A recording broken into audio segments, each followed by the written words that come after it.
Сакате ли да бидете здрави и убави? Одговорот сигурно е да. Во Библијата постои еден прекрасен рецепт кој ни обезбедува духовно здравје и убавина, а тој е рецептот на блаженствата. Една од најчесто повторуваните фрази на денешнината е да се биде здрав. Насекаде слушаме за тоа како да постигнеме добро физичко здравје, да имаме избалансирана исхрана, редовно да вежбаме, доволно да спиеме. Исто така рекламите ни прикажуваат луѓе со здрав изглед и ние се стремиме да бидеме како нив. Често размислуваме за здравјето во физичка смисла, меѓутоа забораваме или ја занемаруваме нашата духовна состојба. Иако сме насочени само на физичкиот изглед, нашите напори се безвредни. Нам ни е потребно да го негуваме и нашиот духовен живот. Во својата проповед на гората на блаженствата, Исус ни дава еден од најголемите рецепти за да уживаме духовно здравје и убавина. Здрави се они кои гладуваат и жеднуваат за правда, тие ќе бидат задоволени. Здравите луѓе секојдневно огладнуваат и стануваат жедни. Здравите христијани секојдневно копнеат за Бога во нивниот живот. Дали некогаш сте морале да имате нешто? Обично кога нешто многу посакуваме да го имаме, вие веројатно или ние ќе сакаме тоа и да го постигнеме. Истото е и со нашиот однос со Бога. Кога се трудиме да ја исполниме неговата волја, тој ќе го исполни нашиот живот со смисла и цел.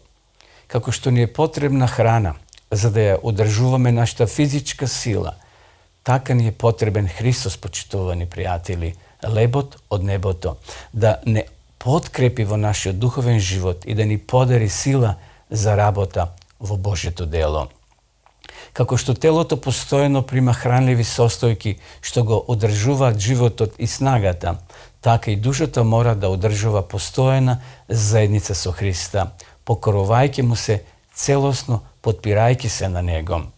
Како што еден уморен патник во пустина копне по извор на вода и откако ќе го најде ја гасне својата голема жед, така и христијанинот ќе биде жеден да пие од чистата вода на животот, чиј извор се наоѓа во Исуса Христа.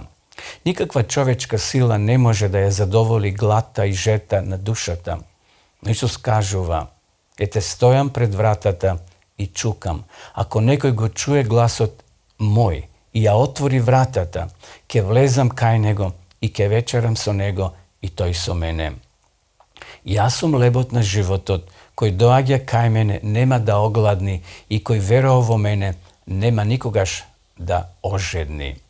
Исус кажал, почитувани пријатели, а кој пие од водата што јас ке му ја дадам, нема никогаш да ожедни, та во него ќе стане изворна вода што тече во животот вечен. Како што дождот ја освежува земјата, така и Бог изобилно ја излива својата љубов. Тој понатаму вели: росете небеса одзгора и облаците нека излеват правда, нека се распука земјата и нека никне спасение, заедно да изникне и правдата. Сиромаси и неимотни бараат вода и нема јазикот им се суши од жед. Јас Господ ќе ги чујам, јас Бог Израилов нема да ги оставам. Ќе отворам реки на врвот од горите и извори среде долини. Пустината ќе направам езеро и сувата земја водни извори. И од неговата полнота ние сите примивме благодат врз благодат. Како што еден уморен патник во пустина копне по извор и откако ќе го најде ја гасне својата голема жед, така и христијанинот ќе биде жеден да пие од чистата вода на животот, чиј извор се наоѓа во Исуса Христа.